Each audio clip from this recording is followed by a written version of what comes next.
السلام علیکم ورحمۃ اللہ تعالی وبرکاتہ۔ الحمد للہ رب العالمین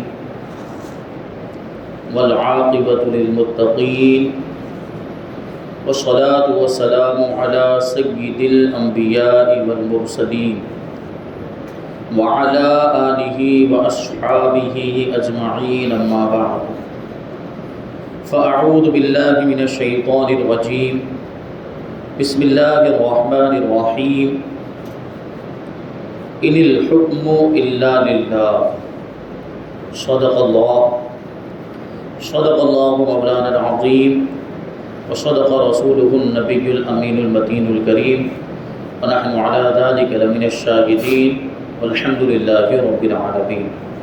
آئیے ہم اور آپ سب سے پہلے اپنے دستور کے مطابق حضور سرور کائنات، فخر موجودات، باعث تخلیق کائنات، احمد مجتبی محمد مصطفیٰ صلی اللہ علیہ وسلم کی بارگاہ اقدس میں درود و سلام کا ہدیہ پیش کریں اور پڑھیں اللہم صلی علی سیدنا و مولانا محمد معدن الجود والکرم وآلہ الکرام وابنہ الکریم وبارک وسلم صلاۃ و سلام علیک یا رسول اللہ صلی اللہ تعالی علیہ وسلم۔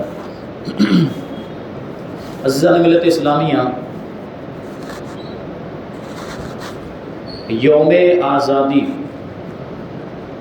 اور جشن آزادی کی مناسبت سے آج انشاءاللہ تبارک و تعالی ہم گفتگو کریں گے مجاہدین آزادی کے بارے میں، اور آج کی ہماری تقریر کا جو عنوان ہے پوسٹر میں بھی شائع ہوا، آپ نے دیکھا ہوگا، جنگ آزادی میں مسلمانوں کا کردار۔ مسلمان ہندوستان کے بہت پرانے باشندے ہیں، اور چونکہ اسلام کی شمع یہ ملک عرب میں روشن ہوئی، حضور پاک صلی اللہ علیہ وسلم مکہ مکرمہ میں پیدا ہوئے اور وہیں آپ نے اعلان نبوت فرمایا۔ یوں تو عرب سے ہندوستان کے تعلقات بہت پرانے ہیں۔ دور جاہلیت، زمانۂ جاہلیت میں بھی عرب سے لوگ ہندوستان آتے تھے تجارت اور کاروبار کی غرض سے، اور جب اسلام آیا تو مسلمان بھی آنے لگے۔ صحابہ کرام کے دور میں بھی مسلمان ہندوستان میں آئے، خاص طور پر حضرت فاروق اعظم رضی اللہ تعالیٰ عنہ کے دور خلافت میں یہ سلسلہ شروع ہوا، اور یہ سلسلہ دراز بھی ہوا۔ بہت سے صحابہ کرام اس وقت ہندوستان میں تشریف لائے تجارت کی غرض سے، دوسرے مقاصد کو لے کر، اور بہت سے صحابہ کرام اور ان کے بعد والے مسلمان یہاں آ کر آباد بھی ہوئے۔ ہندوستان کی سرزمین ان کو پسند آئی تو اس سرزمین کو انہوں نے اپنایا، اور یہیں پر انہوں نے اپنا ٹھکانہ بنایا، اسی کو اپنا وطن بنایا۔ اس اعتبار سے دیکھیں تو مسلمانوں کی تاریخ ہندوستان میں یہ 1450 سال پرانی ہے۔ مسلمان اسی وقت سے یہاں تشریف لائے، اور یہاں اس کو اور لیکن اس وقت جو مسلمان تھے بڑی کم تعداد میں تھے، اور عام طور پر سرحدی علاقوں میں اور ساحلی علاقوں میں آباد تھے۔ محمد بن قاسم کا دور آیا، غالباً عبد الملک ابن مروان کے دور حکومت میں محمد بن قاسم ہندوستان میں تشریف لائے، اور اس سے پہلے کوئی جنگی معاملات نہیں تھے اور سیاست سے کوئی تعلق نہیں تھا، حکومت کرنے کی غرض سے یا یہاں پر قبضہ کرنے کی غرض سے پہلے مسلمان نہیں آئے تھے۔ لیکن محمد بن قاسم آئے تو انہوں نے جنگی مہم شروع کی اور ہندوستان کو فتح کرنا شروع کیا۔ سندھ کے بہت سارے علاقوں کو محمد بن قاسم نے فتح کر لیا تھا، لیکن حجاج بن یوسف ثقفی نے درمیان ہی میں آپ کو واپس بلایا۔ وہ ایسا مرد میدان تھا، محمد بن قاسم ایسے بہادر مجاہد تھے اور جنگی تدابیر کے ایسے ماہر تھے کہ اگر ان کو اجازت ملتی تو پورا ہندوستان فتح کر لیتے محمد بن قاسم۔ لیکن یہ سلسلہ وہیں پر رک گیا، اور پھر یہ ایک عرصہ دراز، ایک لمبا زمانہ ایسے ہی گزرا، مسلمان وہی دوسرے مقاصد سے تجارت کی غرض سے یہاں پر آتے رہے، ساحلی علاقوں میں آباد ہوتے رہے، یہاں تک کہ غزنوی حکومت کا دور آیا۔ سلطان محمود غزنوی یہاں پہ تشریف لائے اور پھر مسلمانوں کو یہاں سے ترقی کی ابتدا شروع ہوئی مسلمانوں کو۔ اب سلطان محمود غزنوی نے پھر بہت سے علاقوں کو فتح کر لیا، اور جہاں جہاں جو علاقہ فتح ہوتا جاتا تھا وہاں مسلمانوں کی تعداد میں اضافہ ہوتا چلا گیا۔ تو سلطان محمود غزنوی، پھر ان کے بعد کے جو بادشاہ غزنوی بادشاہ، پھر غوری حکومت آئی، سلطان شہاب الدین غوری، ان کی حکومت آئی، اور ان کے بعد جو غوری بادشاہ انہوں نے اور جو ہے کہ مسلمانوں کو ترقی دی، اور اس طریقے سے پھیلتا رہا۔ اور بھی آپ جو ہے کہ ہندوستان کی تاریخ کا مطالعہ کریں تو پھر تغلق بادشاہوں کا دور آیا، لودھی بادشاہوں کا دور آیا، اسی طریقے سے آخر میں مغلیہ دور آیا۔ مغلیہ بادشاہ یہ شروعات تو ہوئی تھی بابر سے، ان کا جو قابل قدر جس کا نام لیا جا سکے وہ پہلا بادشاہ ہمایوں تھا۔ ہمایوں کے مر جانے کے بعد اکبر بادشاہ بنا، بہت ہی کم عمر 13 سال کی عمر کے اندر اس کو بادشاہ بنا دیا گیا تھا، اور جلال الدین کا لقب دے دیا گیا اس کو۔ اور کم عمری نا تجربہ کاری کی وجہ سے اس سے بہت ساری غلطیاں بھی ہوئی، اور اکبر بادشاہ کے زمانے میں ہی انگریز ہندوستان کے اندر داخل ہوئے۔ انگریز جو ان کی یہاں شروعات ہوئی ہے وہ اکبر بادشاہ کے دور حکومت میں۔ وہاں برطانیہ میں اس وقت ملکہ ایلزابیتھ کی حکومت تھی، اور یہ انگریز بھی پہلے تجارت کی غرض سے ہی ہندوستان میں آئے، تجارت کے مقصد سے، اور پھر یہ سارے ممالک کے معاملات کے کوئی تجارت کے لیے اگر آنا چاہتا ہے تو منع نہیں کیا جاتا۔ ہاں ٹیکس وغیرہ کے، محصول وغیرہ کے معاملات ہوتے، آج بھی یہ چیزیں ہیں کہ دوسرے ممالک کا سامان اگر اس کی درآمد برآمد کرنا چاہتے ہیں، ایکسپورٹ امپورٹ کرنا چاہتے ہیں تو ٹیکس وغیرہ دینا پڑتا ہے۔ تو اس زمانے میں بھی یہ چیزیں تھیں، تو انگریز یہاں پر آتے تھے اور ان کو حکومت کی طرف سے تجارت وغیرہ کی اجازت مل چکی تھی، لیکن ابھی تک یہاں پر کوئی تجارتی ادارہ یا یہاں پر کھولیاں بنا لینا یا دکانیں بنا لینا، کوئی کارخانہ یا کمپنی بنا لینے کی ان کو اجازت نہیں تھی۔ تو پہلا تجارتی جہاز یہ ملکہ ایلزابیتھ کے زمانے میں ہندوستان کی طرف روانہ ہوا، لیکن اس کا کوئی پتہ ہی نہیں چلا۔ اب وہ جہاز یا تو ڈوب گیا ہوگا یا بہرحال لاپتہ ہو گیا، اس کے بارے میں کوئی، وہ واپس بھی نہیں گیا اور ہندوستان بھی نہیں پہنچا۔ اور جو سب سے پہلا جہاز ہندوستان میں پہنچا ہے تجارتی جہاز، وہ 1600 عیسوی میں پہنچا، اور 1600 عیسوی کے بعد یہ ان کا سلسلہ شروع ہوا۔ پھر انہوں نے ضرورت محسوس کی کہ یہاں پر ایک کمپنی قائم کی جائے، تو جہانگیر کے دور میں انگریزوں کو سب سے پہلے اجازت ملی تھی کھولیاں بنانے کی، یعنی عمارتیں بنانے کی اجازت ان کو جہانگیر کے دور میں ملی تھی۔ اور شاہ جہاں کے دور میں کیا ہوا تھا کہ اس کی بیٹی بیمار ہوئی، تو ایک انگریز، چونکہ انگریزوں کا تو معاملہ آنے جانے کا تھا، ایک انگریز ڈاکٹر ہوگا، اس نے علاج کر دیا، اچھی ہو گئی، تو شاہ جہاں نے خوش ہو کر ان کو کئی جاگیریں بھی دے دی، انگریزوں کو جاگیریں دینے کی ان کی بہت بڑی غلطی تھی۔ یہ مغل بادشاہوں کی یہ کچھ غلطیاں تھیں، انہی چیزوں کی وجہ سے انگریزوں کو بڑھاوا ملا، ورنہ تو تاجر کی نیت سے آئے تھے، تجارت کی نیت سے آئے تھے، تاجر بن کر آئے تھے۔ وہ ہو سکتا ہے ان کا مقصد رہا ہو کہ آگے چل کے ہم قبضہ کریں گے، لیکن ان کو شہ ملی ہے، ان کو بڑھاوا ملا ہے یہ جہانگیر کی وجہ سے اور شاہ جہاں کی وجہ سے، کہ جہانگیر کے دور میں سب سے پہلے ان کو کھولیاں بنانے کی اجازت ملی، دکانیں بنانے کی اجازت ملی، اور پھر شاہ جہاں کے دور میں ان کو جاگیریں بھی مل گئی۔ اب یہاں پر ایک دور ایسا آیا 1600 یعنی 17ویں عیسوی کے اندر، 17ویں عیسوی کے اندر ان لوگوں نے تین کمپنیوں کی بنیاد ڈال دی تھی۔ انگریزوں نے ہندوستان کے اندر تین کمپنیوں کی بنیاد ڈالی۔ اب ظاہر سی بات ہے یہ انگریزوں کی ہی کمپنیاں تھیں، لیکن 3 الگ الگ کمپنیاں ہونے کی وجہ سے ان میں آپس میں ناچاکی رہتی تھی اور آپس میں اختلاف انبن کے معاملات رہتے تھے۔ تو جو ملکہ ایلزابیتھ تھی اس نے فیصلہ یہ کیا کہ تینوں کمپنیوں کو ختم کر کے ایک بڑی کمپنی بنا دی جائے، تینوں تجارتی کمپنیوں کو ختم کر دیا جائے، اس کو تحلیل کر کے یہ سب کو ملا کر ایک بڑی کمپنی بنا دی جائے، اور وہ بڑی کمپنی کلکتہ کے ہوگلی کے علاقے میں بنائی گئی اور اس کا نام رکھا گیا ایسٹ انڈیا کمپنی۔ یہی کمپنی ہے جس کا سہارا لے کر انگریزوں نے ہندوستان کے اندر اپنے پاؤں پھیلانے شروع کر دیے۔ اس وقت بنگال کے اندر سراج الدولہ نواب تھے، ان کی حکومت تھی، تو انہوں نے شروع میں بنگال کے اندر اپنی حکومت کو پھیلا، نوابوں کی مدد کر کے، راجاؤں کی مدد کر کے، کیونکہ انہوں نے تجارت کے بہانے سے اپنا عملہ بڑھانا شروع کر دیا تھا، بادشاہوں کی اجازت لے کر۔ بادشاہوں کے پاس جاتے تھے، عریضے پیش کرتے تھے کہ تجارت ہمارا جو ہے دائرہ وسیع ہو رہا ہے، اس لیے ہمیں ہمارے ملک سے اور مزدوروں کو، کام کرنے والوں کو بلانے کی اجازت ملے۔ تو اس انداز میں یہ مزدور، کاریگر وغیرہ کے بہانے سے وہ اپنے یہاں سے ملک برطانیہ سے آدمی بلاتے رہے، اور یہاں تک کہ فوجی بھی، یعنی اب جب بہت زیادہ ان کا دائرہ وسیع ہو گیا تو پھر وہ عرضی پیش کرنے لگ گئے کہ اب ہمیں حفاظت کی بھی ضرورت ہے، ہمارے کارخانے، ہماری کمپنیاں، تو ہمیں سپاہی بھی بلانے کی اجازت دی جائے، فوجیوں کی بھی بلانے کی اجازت دی جائے۔ تو فوجیوں کو بھی جمع کرنا شروع کر دیا، سپاہیوں کو بھی جمع کرنا شروع کر دیا، اور ان کی ایک طاقت بن گئی۔ اب کیا کرتے تھے یہ لوگ، ان کی چالاکی دیکھیں، یہ پہلے ہی سے ان کا رول رہا، پہلے ہی سے یہ ان کا اصول رہا کہ ڈیوائڈ اینڈ رول، یعنی تقسیم کرو، لوگوں میں مخالفتیں ڈالو، لوگوں میں دشمنی ڈالو اور حکومت کرو۔ پہلے ہی سے یہ چیز تھی، اور یہی کام انہوں نے شروع سے کرنا شروع کر دیا۔ نوابوں کے خلاف یہ اپنی کمی بھیج دیا کرتے تھے، اور راجاؤں کے خلاف یہ مدد بھیجتے تھے۔ اس طرح بہت سے راجاؤں کو اپنا حامی بنا لیا، اپنا ہم نوا بنا لیا، اور یہ اس طرح پاؤں پھیلاتے رہے، اور ان کی حکومت وسیع ہوتی گئی، اور بہت سے علاقوں پر ان کا قبضہ ہو گیا، یہاں تک کہ پورے بنگال پر انہوں نے قبضہ کر لیا۔ اب جب انہوں نے بنگال پر قبضہ کیا تو اس وقت نواب سراج الدولہ کی حکومت، تو سراج الدولہ نے ان کے ساتھ مقابلہ کیا، اور سراج الدولہ نے کامیابی بھی حاصل کی، ان کو بے دخل بھی کر دیا۔ لیکن سراج الدولہ کا ایک سپہ سالار تھا، اس کا نام تھا میر جعفر۔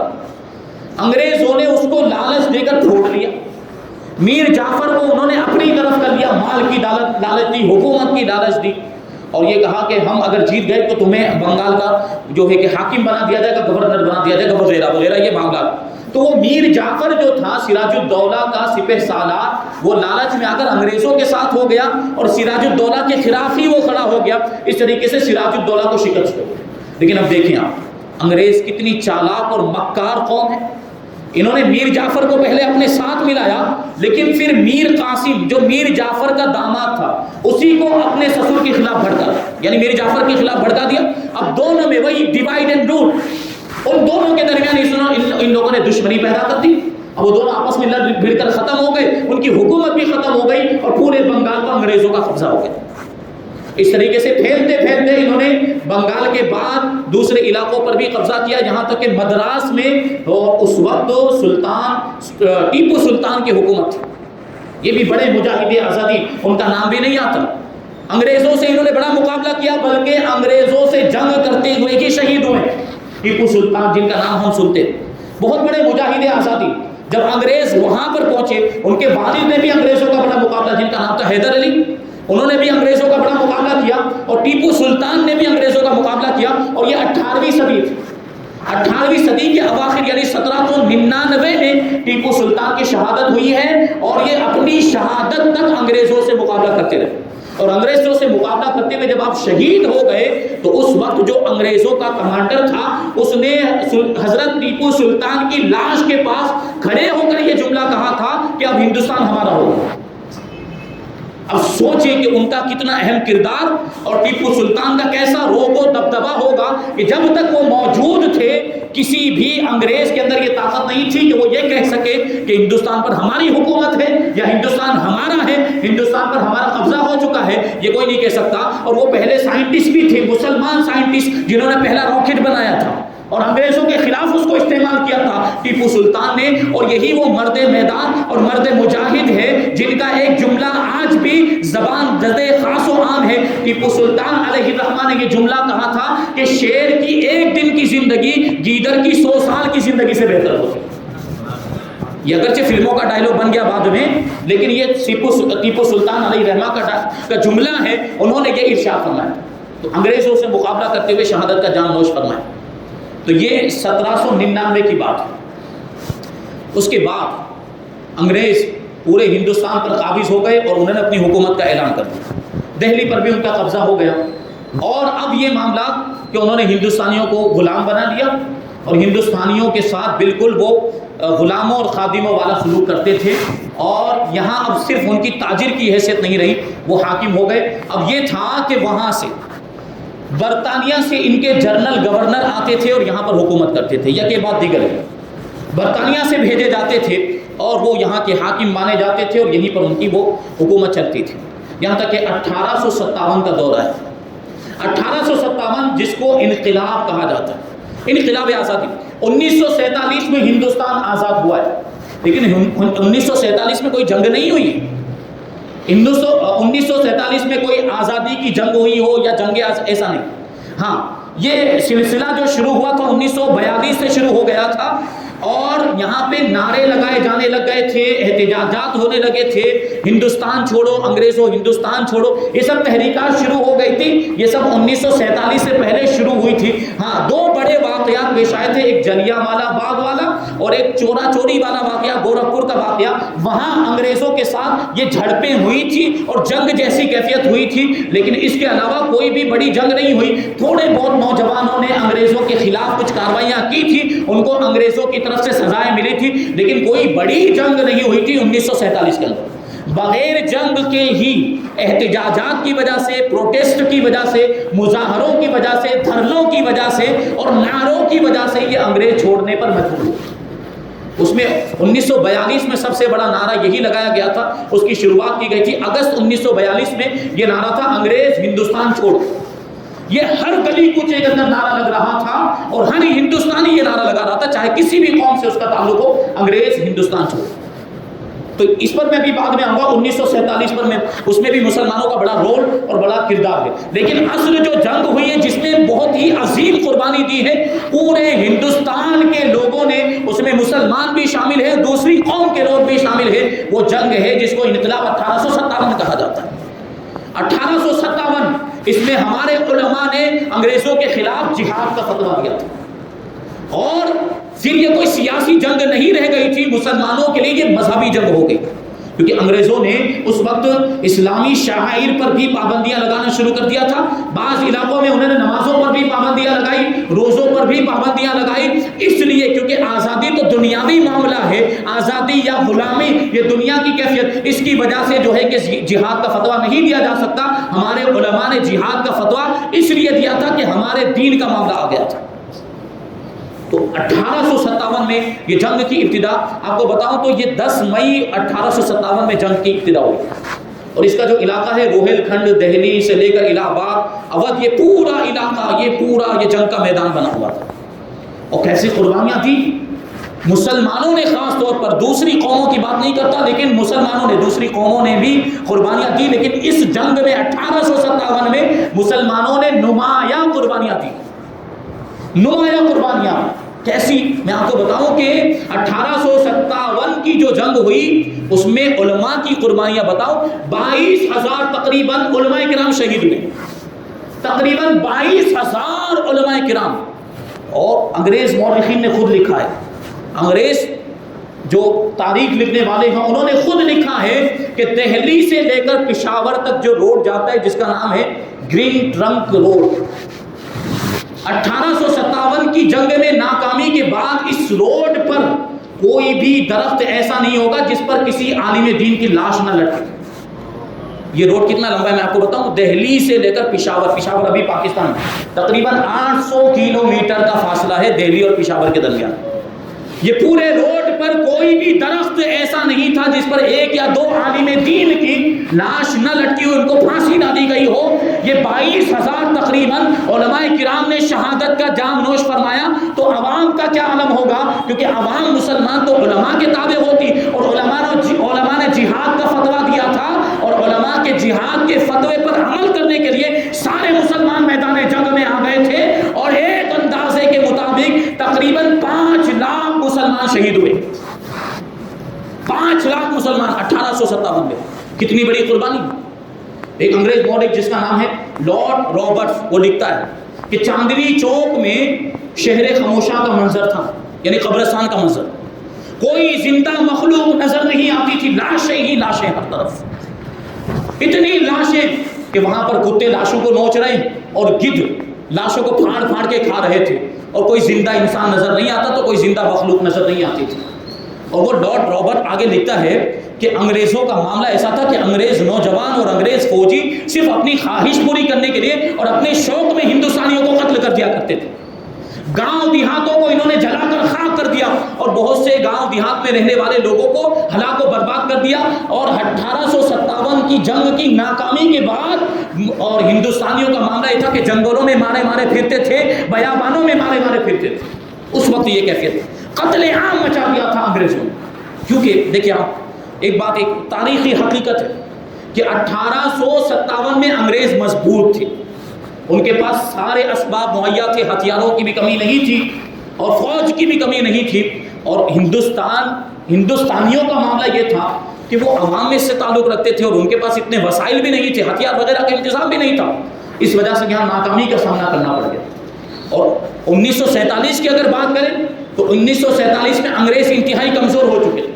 دوسری جنگ عظیم کی وجہ سے اس میں ان کو سخت ناکامی ہوئی اور ان کا آفتاب اقبال غروب ہو چکا تھا اور دنیاوی سطح پر وہ بہت ہی کمزور ہو چکے تھے. اس وجہ سے انہیں مجبوراً ہندوستان چھوڑنا. اس وقت وہ 1947 میں کمزور ہو چکے تھے لیکن 1857 میں بڑے مضبوط تھے. اس وقت ہندوستانی عوام نے بھی اور مسلمانوں نے بھی ان کا مقابلہ کرنے کے لیے خوب تیاریاں کی. بریلی شریف، مراد آباد اور آس پاس کے علاقے میرٹھ وغیرہ اور آگرہ، لکھنؤ، یہ سب اس کے مرکز تھے. مسلمان وہاں پہ انگریزوں کے خلاف لڑائی کی تیاری کرتے ہیں. یہاں تک کہ بریلی شریف بات آ گئی تو یہ واقعہ بھی عرض کر دوں کہ اعلیٰ حضرت رضی اللہ تعالیٰ عنہ کے دادا جان حضرت علامہ رضا علی خان رحمۃ اللہ تعالی علیہ بریلی میں مسلمان مجاہدین آزادی کی قیادت فرماتے ہیں اور بریلی میں آپ کا گھر ہی یہ مجاہدین آزادی کا مرکز ہوتا تھا. وہیں پہ ساری میٹنگیں ہوتی تھی اور رازدارانہ گفتگو ہوتی تھی. پوشیدہ طور پہ لوگ ملاقات کرتے تھے اور وہیں پہ سارے پلان پاس ہوتے تھے، سارے منصوبے پاس، ہتھیاروں وغیرہ کی بھی تیاری ہوتی تھی اور ہتھیار وغیرہ بھی وہیں لا کر چھپائے جاتے تھے. علامہ رضا علی خان رحمۃ اللہ تعالی علیہ، اعلیٰ حضرت رضی اللہ تعالیٰ عنہ کے دادا جان، انہوں نے یہ قائدانہ کردار انجام دیا ہے، ادا کیا ہے جنگ آزادی کے اندر. یہاں تک کہ کسی نے جا کر خبر دے دی، جاسوسی کر دی کہ حضرت علامہ رضا علی خان اس طریقے سے مسلمانوں کو انگریزوں کے خلاف بھڑکا رہے ہیں اور جنگ کی تیاری کر رہے ہیں. تو انگریزوں نے حضرت علامہ رضا علی خان کو گرفتار کرنے کا وارنٹ جاری کر دیا. اب انگریزی سپاہی یہ آ کر حضرت علامہ رضا علی خان کو تلاش کرنے لگ گئے. آپ کے گھر میں پہنچے تو آپ گھر میں نہیں ملے. اس وقت آپ کے مریدین، آپ کے متوسلین، آپ کے چاہنے والوں نے یہ بات کہی تھی کہ انگریز آپ کو گرفتار کرنا چاہتے ہیں، اس لیے مناسب یہ کہ اس وقت آپ گھر سے باہر نہ نکلیں، یعنی نماز پڑھنے کے لیے بھی مسجد میں تشریف نہ لے جائیں. لیکن حضرت علامہ رضا علی خان رضی اللہ تعالیٰ عنہ آپ کی ہمت اور بہادری دیکھیں کہ آپ نے فرمایا کہ نماز پڑھوں گا تو مسجد میں جا کر ہی پڑھوں. اور آپ مسجد میں جاتے تھے. اب انگریزی سپاہی آئے، آپ کے گھر کی تلاشی لی، گھر میں نہیں ملے. آپ نماز پڑھنے کے لیے مسجد گئے ہوئے تھے، مسجد میں گئے، مسجد میں بھی تلاش کیا لیکن مسجد میں بھی نظر نہیں آئے. آخرکار انگریزی سپاہی تھک ہار کر واپس چلے گئے اور تھوڑی دیر کے بعد اعلیٰ حضرت رضی اللہ تعالیٰ عنہ کے دادا جان حضرت علامہ رضا علی خان رضی اللہ تعالیٰ عنہ مسجد ہی سے برآمد ہوئے، مسجد ہی سے تشریف لائے. لوگ تعجب کرنے لگے کہ سپاہی گھر میں بھی تلاش کر کے گئے، سپاہیوں نے مسجد میں بھی تلاش کیا، آپ مسجد کے اندر موجود تھے پھر بھی نظر نہیں آئے. یہ حضرت علامہ رضا علی خان رضی اللہ تعالیٰ عنہ کی کرامت تو ان کا بھی کردار ہے. بہرحال 1857 کی جنگ کی جو شروعات ہوئی ہے وہ مئی کے مہینے میں 1857 میں، اور اس وقت سب سے پہلے مفتی صدر الدین آزردہ رضی اللہ تعالیٰ عنہ نے جہاد کا فتویٰ دیا تھا. مفتی عنایت احمد کاکوروی اور مفتی سید کفایت علی کافی رضی اللہ تعالیٰ عنہ، جن کا وہ کلام بڑا مشہور ہے، کوئی گل باقی رہے گا نئے چمن رہ جائے گا، ایک رسول پاک کا دین حسن رہ جائے گا، یہ انہی کا کلام. اور بہت بڑے عاشق رسول تھے. اعلیٰ حضرت رضی اللہ تعالیٰ عنہ نے سید کفایت علی کافی کے بارے میں فرمایا ان کی شاعری کو دیکھتے ہوئے کہ کافی سلطان نعت گویا ہیں رضا، کافی سلطان نعت گویا ہے رضا، انشاءاللہ رضا وزیر اعظم، انشاءاللہ میں وزیر اعظم. یہ اعلیٰ حضرت رضی اللہ تعالیٰ عنہ ان کی تعریف پہ یہ شعر کہا. انہوں نے بھی جہاد کا فتویٰ دیا تھا. علامہ فضل حق خیر آبادی رضی اللہ تعالیٰ عنہ نے بھی یہ جہاد کا فتویٰ دیا تھا. اور ایک بڑے بہادر مفتی تھے جن کا نام تھا مفتی مظہر کریم دریا آبادی، انہوں نے بھی انگریزوں کے خلاف جہاد کا فتویٰ دیا. یہ سب عظیم شخصیات، انہوں نے بڑے کارنامے انجام دیے 1857 کی جنگ میں، انقلاب میں. لیکن ان میں ایک شخصیت بڑی عظیم، بڑے بڑے علماء کرام اس میں شریک ہوئے تھے، جن میں حضرت علامہ فضل حق خیر آبادی رحمۃ اللہ تعالیٰ علیہ، اور یہ مفتی صدر الدین آزردہ، مفتی عنایت احمد کاکوروی، اور مفتی سید کافی کفایت علی مراد آبادی، مفتی مظہر کریم دریا آبادی، اور مولانا وزیر خان مراد آبادی. یہ بڑے بڑے علماء اس وقت کے جو تھے وہ جنگ میں شریک ہوئے. لیکن اس میں ایک نمایاں نام ہے، وہ نام ہے مولانا سید احمد اللہ شاہ مدراسی رحمۃ اللہ علیہ. انہوں نے 1857 کے انقلاب میں نمایاں کارنامہ انجام دیا. یہ جو تھے یہ چشتیہ سلسلے سے تعلق رکھتے تھے اور ایک چشتی بزرگ کے یہ مرید بھی تھے، اور ان کو خلافت حاصل تھی حضرت محراب شاہ قلندر قادری رحمۃ اللہ، اور حضرت محراب شاہ قادری قلندر رحمۃ اللہ تعالی نے ان کو خلافت دیتے وقت ان سے یہ وعدہ لیا تھا کہ تمہیں انگریزوں سے ہندوستان کو آزاد کروانا ہے، انگریزوں کو ہندوستانی مسلمانوں کو انگریزوں کی غلامی سے آزاد کروانا ہے، اور اسی پر انہوں نے ان کو خلافت دی تھی، اور انہوں نے اپنے مرشد اجازت سے یہ وعدہ بھی کیا تھا کہ میں یہ کام کروں گا، اور پھر اپنے پیر و مرشد کی بارگاہ سے نکل کر وہ میدان جنگ میں آ گئے اور وہیں سے دہلی تشریف لائے، اور دہلی آنے کے بعد وہاں آپ کی ملاقات مفتی صدر الدین آزردہ رضی اللہ تعالیٰ عنہ سے ہوئی، جو حضرت علامہ خیر آبادی رضی اللہ تعالیٰ عنہ کے ساتھی بھی اور آپ کے ہم زمانہ بھی، اور آپ سے انہوں نے مشورہ کیا، گفتگو کی، تو مفتی صدر الدین آزردہ رحمۃ اللہ تعالیٰ نے آپ کو آگرہ بھیجا کہ آگرہ چلے جائیں اور اسی کو ہیڈ کوارٹر بنائیں کہ وہ مرکزی مقام تھا آگرہ۔ حضرت مولانا سید احمد اللہ مدراسی آگرہ میں تشریف لائے، یہاں علماء کو جمع کیا، مفتی انعام اللہ یہاں پر انعام اللہ نعیمی وہ یہاں پر رہتے تھے، انہی کے گھر کو آپ نے مرکز بنایا، یہیں پہ علماء جمع ہوتے تھے۔ پہلے تو علمی گفتگو ہوا کرتی تھی، لیکن مولانا احمد اللہ شاہ مدراسی جب آئے تو اس محفل میں سیاسی رنگ آ گیا، اب ایک جوش پیدا ہو گیا، اب علماء کرام کے فتوے لینے کے بعد اس کی تشہیر کی جانے لگ گئی۔ مفتی مظہر کریم دریابادی نے بھی فتوا دیا، اور ایک بزرگ تھے جن کا نام تھا فیض احمد عثمانی بدایونی رحمۃ اللہ تعالی، فیض احمد عثمانی بدایونی رحمۃ اللہ تعالی، یہ شمش مارے را اچھے میاں حضرت سید آل احمد رضی اللہ تعالیٰ عنہ کے خلیفہ ارشد حضرت مولانا عین الحق عبد المجید عثمانی بدایونی رحمۃ اللہ تعالیٰ علیہ کے نواسے، اور حضرت علامہ فضل رسول بدایونی عثمانی رضی اللہ تعالیٰ عنہ کے بھانجے حضرت مولانا فیض احمد عثمانی بدایونی، ان کا کارنامہ کیا تھا کہ وہ علماء کرام کے فتوے لے کر، جس پر مفتیان کرام کی دستخطیں تھی، جب انگریزوں کے خلاف جس میں جہاد کا فتویٰ دیا، یہ شہروں میں جاتے تھے، مختلف علاقوں میں جاتے تھے اور اس فتوے کی وہ تشہیر کرتے تھے، اور اس فتوے کی وجہ سے اثر یہ ہوا کہ پوری مسلمانوں کی عوام یہ علماء کرام کی قیادت میں اور علماء کرام کی رہنمائی میں انگریزوں کے خلاف میدان جنگ میں اترے، اور اس میں نمایاں کردار تھا حضرت احمد اللہ شاہ مدراسی رحمۃ اللہ تعالیٰ علیہ۔ ان کے بارے میں ایک انگریز نے لکھا ہے کہ اسی نے یہ جنگ کی ابتدا کی تھی اور اسی کے مرنے کی وجہ سے یہ جنگ ختم ہو گئی، یہاں تک کہ یہ مولانا سید احمد اللہ شاہ مدراسی انہوں نے 1857 میں اتنا نمایاں کارنامہ انجام دیا تھا کہ انہوں نے خود اپنی ایک ذاتی حکومت کھڑی کر لی تھی شاہ جہاں پور میں ریاست محمدی کے نام سے، اور ان کے نام کا سکہ بھی جاری ہو گیا شاہ جہاں پور میں ریاست محمدی کے نام سے۔ لیکن جب ان کی شہادت ہو گئی 1858 میں ان کی شہادت، تو وہیں سے یہ جنگ کا خاتمہ ہو گیا۔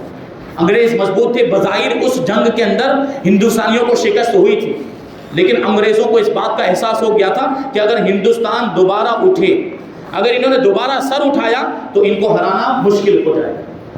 قربانیاں دی ہیں ہمارے دیکھیں علماء کرام نے کیسے قربانی، 22,000 علماء کرام شہید ہوئے اور 5 لاکھ مسلمانوں نے قربانی پیش کی۔ تو یہ ہندوستان جو ہے یہ غیروں کا نہیں، یہ مسلمانوں کا بھی اتنا ہے جتنا ہندوؤں کا یا دوسری قوموں کا ہے، کہ یہاں کی زمین میں ہمارا خون بھی شامل ہے۔ وہ راحت اندوری کا شعر آپ سنتے رہتے ہوں گے کہ یہاں کی ہندوستان کی زمین میں ہمارا خون بھی شامل ہے، کسی کے باپ کا ہندوستان تو نہیں، اس مضمون کا وہ شعر ہے کہ ہم نے بھی بڑی قربانیاں دی 1857 کے اندر۔ لیکن جب اب یہ جو جنگ ہو گئی، اب انگریزوں کا وہی معاملہ، ظلم و ستم مسلمانوں پر اور ہندوستانیوں پر مظالم کے پہاڑ انہوں نے توڑنا شروع کر دیا تھا 1857 کے بعد، اور زیادہ وہ جو ہے کہ آگاہ ہو گئے تھے، الرٹ ہو گئے تھے، باخبر ہو گئے تھے۔ لیکن 1947 کا جب زمانہ آیا تو چونکہ دوسری عالمی جنگ، دوسری جنگ عظیم، سیکنڈ ورلڈ وار، اس میں انگریزوں کو بہت نقصان اٹھانا پڑا، اور یہ جو جنگ تھی تقریباً 1935 سے لے کر 1945 تک چلی، اور انگریز برطانیہ یہ 1857 میں تو بڑے مضبوط تھے، دوسرے بہت سے ممالک پر بھی ان کی حکومت تھی، جیسے چین میں بھی ان کی حکومت تھی، چین پر بھی انہوں نے قبضہ کیا ہوا تھا، اور افریقہ کے بہت سے ممالک پر بھی یہ قابض تھے۔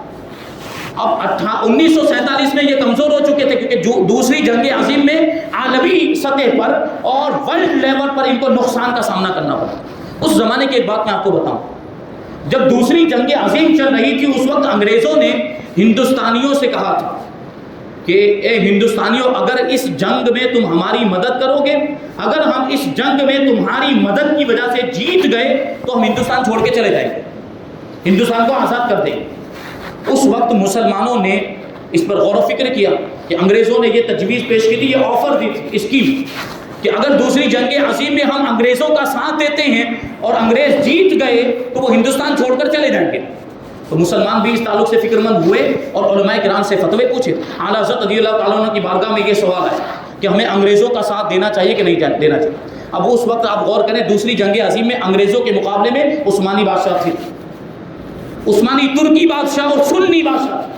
اعلیٰ حضرت رضی اللہ تعالیٰ نے فرمایا کہ یہ تو دیکھو کہ انگریزوں کا مقابلہ کن سے ہے، وہ ہمارے اپنے بادشاہ ہیں، وہ ہمارے سنی بادشاہ، ہمیں ان کا ساتھ دینا چاہیے، ہمیں انگریزوں کا ساتھ نہیں دینا چاہیے۔ یہ تو بڑی مکار قوم ہے، یہ تو بڑے دغاباز اور بڑے دھوکے باز ہیں۔ اور پھر یہ ان کے دعوے پر آپ خود ہی غور کریں، یہ کیا کہہ رہے ہیں کہ اگر ہم جیت گئے تو ہندوستان چھوڑ کر چلے جائیں گے۔ یہ عقل میں آنے والی بات نہیں ہے، کیونکہ وہ جیت جائیں گے تو اور مضبوط ہو جائیں گے، پھر کیوں چھوڑ کر جائیں گے؟ یہ اعلیٰ حضرت رضی اللہ تعالیٰ نے اس وقت مسلمانوں کی رہنمائی کی تھی اور انگریزوں کی موافقت سے مسلمانوں کو روکا۔ پھر اعلیٰ حضرت رضی اللہ تعالیٰ نے بہت سارے فتاوے اعلیٰ حضرت نے جاری فرمائے۔ پورا رسالہ ہے تدبیر فلاح اور نجات و اصلاح، اس میں اعلیٰ حضرت رضی اللہ تعالیٰ نے انگریزوں کے خلاف بہت ساری باتیں لکھی ہے۔ یہاں تک فرمایا کہ انگریزوں کا کوئی تعاون نہ کیا جائے، کوئی ان کی مدد نہ کی جائے اور ان کی عدالت میں اپنے مقدمات بھی لے کر نہ جائیں، ہزاروں روپیوں کا پانی نہ کریں۔ یہ اعلیٰ حضرت رضی اللہ تعالیٰ نے فتویٰ دیا تھا اور ارشاد فرمایا تھا کہ ان کی عدالت ہے ہی نہیں۔ اعلیٰ حضرت نے ان کی عدالت کو عدالت ماننے سے انکار ہی کر دیا، کیونکہ عدالت وہ ہوتی ہے جس میں انصاف کیا جائے، وہاں تو نا انصافیاں ہوا کرتی تھی۔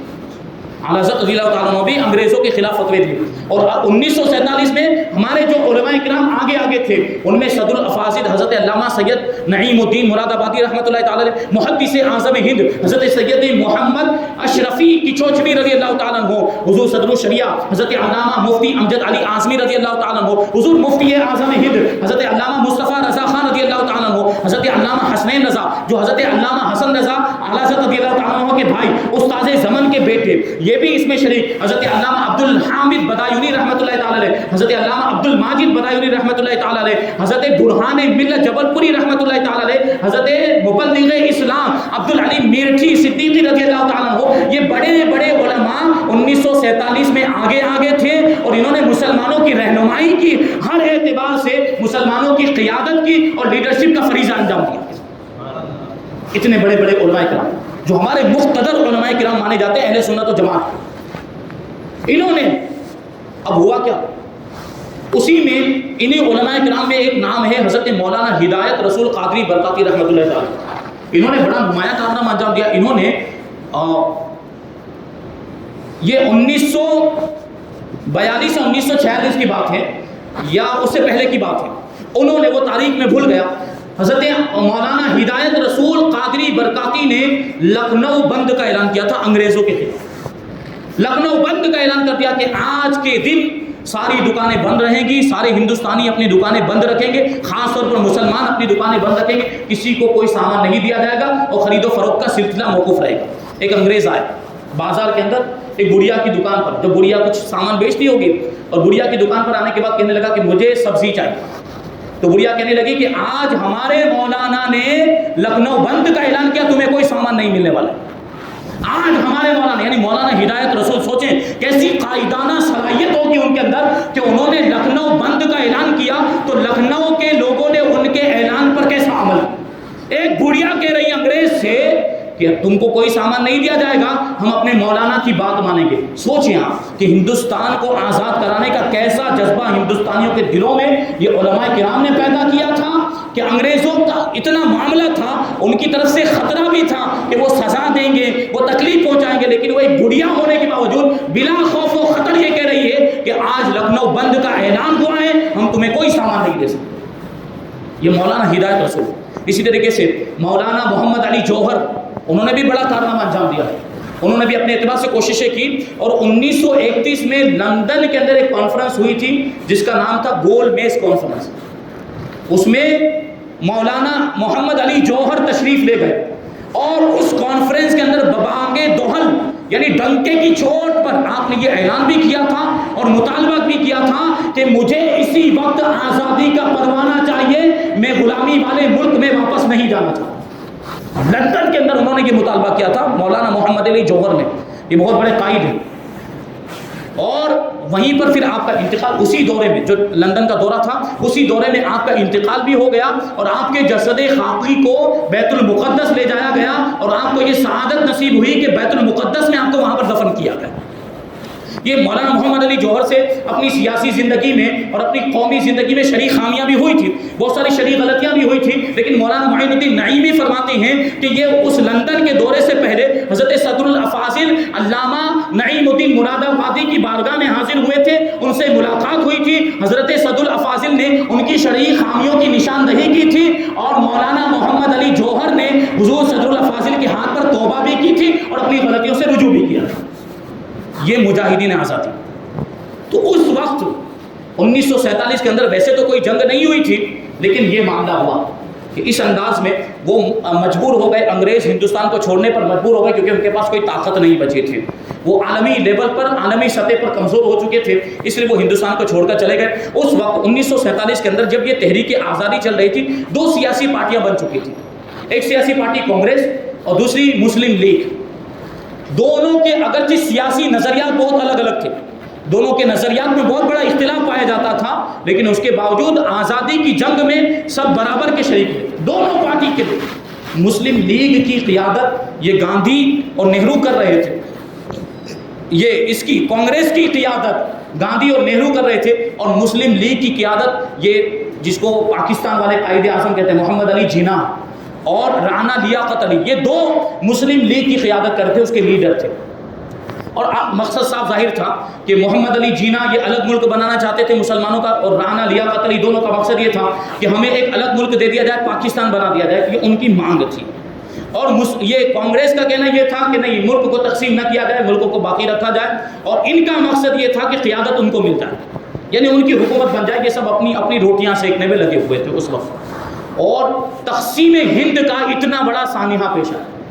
تقسیم ہند، جب ہندوستان تقسیم ہو گیا، پاکستان اور ہندوستان دونوں الگ الگ ہو گئے، اس وقت جو ہجرت ہوئی اس کو دنیا کی سب سے بڑی ہجرت کہا جاتا ہے۔ ہزاروں لاکھوں کی تعداد میں مسلمان یہاں سے پاکستان ہجرت کر کے گئے، اور بنگلہ دیش ہجرت کرتے۔ بنگلہ دیش بھی اس وقت بنگلہ دیش نہیں تھا، وہ بھی پاکستان تھا، وہ بھی پاکستان کا حصہ تھا۔ یہ 1971 میں بنگلہ دیش بنا۔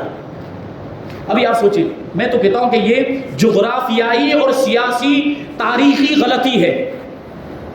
یہ جو تقسیم ہند، ہندوستان کی جو تقسیم ہوئی، یہ پاکستان جو بنا ہے، یہ جغرافیائی اور سیاسی سب سے بڑی غلطی ہے۔ کون سا ایسا ملک ہوگا جس کا ایک حصہ ادھر ہے اور ایک حصہ ادھر ہے؟ آپ ہندوستان کا نقشہ دیکھیں، پاکستان کدھر ہے؟ ہندوستان کے مغربی جانب پاکستان موجود ہے، اور بنگلہ دیش جو پہلے پاکستان تھا وہ ہندوستان کے مشرقی جانب موجود ہے۔ کون سا ایسا ملک جس کا ایک ٹکڑا ادھر ہوگا، ایک ٹکڑا ادھر ہوگا؟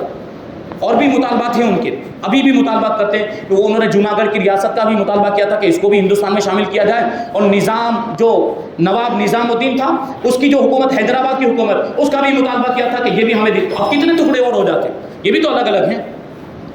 یہ بڑی بے وقوفی، تاریخی بے وقوفی اس کو کہا جائے، تاریخی بے وقوفی، ہسٹوریکل بے وقوفی۔ اور اگرچہ ان کے کوئی بھی مقاصد، ہمارے علماء کی اچھی نیتیں رہی ہوں گی، جو علماء اس میں شریک تھے تقسیم ہند کے معاملات کے اندر، پاکستان کے قیام کے اندر جو علماء شریک ہوئے، ان کی نیتیں اچھی تھی کہ ایک اسلامی حکومت ہوگی جہاں اسلام پر عمل کرنے میں آزادی حاصل ہوگی، ان کی اچھی نیتیں تھیں۔ لیکن یہ تو اپنی یہ سیاست والے جو تھے، یہ محمد علی جناح جس کو قائد بڑا ادب سے اس کا نام لیتے ہیں، ان کا تو سیاسی مقصد تھا، یہ اپنا ایک ملک بنا کر اس کے لیڈر بننا چاہتے تھے، اور دوسرا کو جس کا مقصد نظر نہیں آتا، اور انہوں نے نقصان پہنچایا ہے مسلمان کو۔ آج آپ سوچ لیں کہ یہ پاکستان اور بنگلہ دیش تقسیم نہ ہوا ہوتا، تقریباً 50 کروڑ کی آبادی ہوتی مسلمانوں کی، برابر کی ٹکر ہوتی۔ اگر 50 کروڑ کی آبادی ہوتی تو کیا کمی ہوتا؟ ہمیں کوئی آنکھ دکھا سکتا تھا؟ کیا کوئی ہمارا بال بیکا کر سکتا تھا؟ برابر کی حصے داری ہوتی ہماری ہندوستان کے اندر۔ آج ہمارے ساتھ جو سوتیلا برتاؤ ہو رہا ہے، آج جو ہم کو غیر ملکی ثابت کرنے کی کوششیں کی جا رہی ہیں کہ یہ تو باہر سے آئے، یہ ہندوستان کے اصل باشندے نہیں، یہ ساری جو باتیں ہو رہی ہیں، اگر ہندوستان تقسیم نہ ہوا ہوتا، پاکستان اور بنگلہ دیش الگ نہ ہوا ہوتا، تقریباً 50-55 کروڑ کی ہماری آبادی ہوتی اور ان کے اندر کوئی جرت نہیں ہوتی غیروں کے اندر کہ ہمیں آنکھیں دکھاؤ۔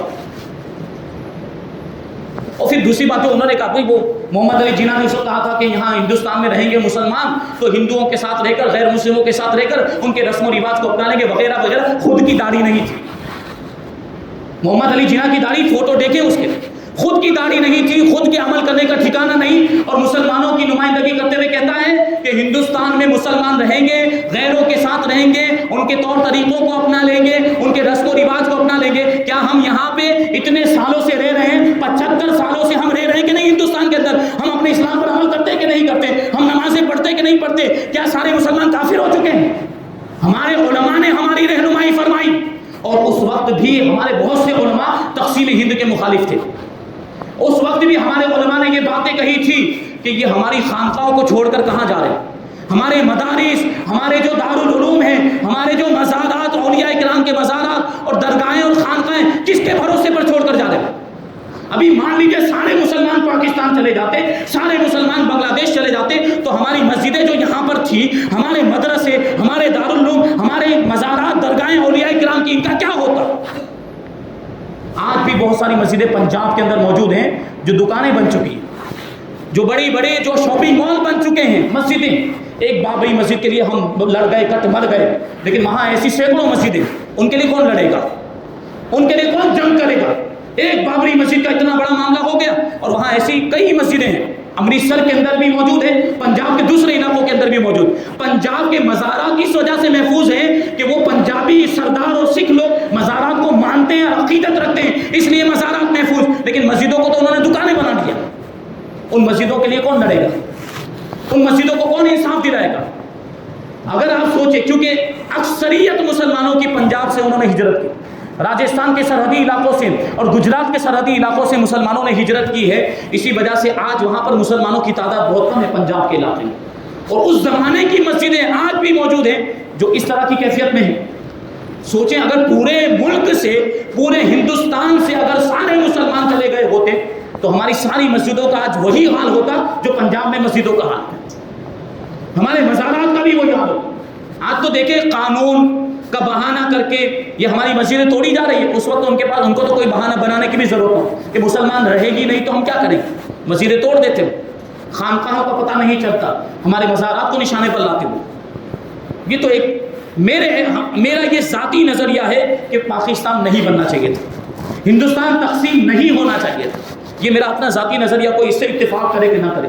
اس کی وجہ سے بہت جانی نقصان، تقریباً 22,000 لوگ مر گئے اس میں، ہجرت کرنے میں، آنے جانے میں، ٹرینوں کی ٹرینیں کاٹ دی جاتی تھی، ٹرینوں کی ٹرینیں وہاں سے آتی ہے یہاں سے جاتی، تو یہ اس طرح کے معاملہ، ہزاروں لاکھوں لوگ بے گھر ہو گئے، کاروبار کا سلسلہ ختم، بے روزگار ہو گئے، وہاں ان کا کوئی یار و مددگار نہیں تھا، ہجرت کر کے پاکستان گئے، اپنے یہاں مکانات، اپنی جائیدادیں یہاں چھوڑ کر گئے تھے، جاگیریں چھوڑ کر گئے تھے، کئی سالوں تک انہوں نے سخت تکلیفوں اور مصیبتوں کا سامنا کیا، ہمارے علماء روکتے رہے لیکن اس کے باوجود وہ گئے۔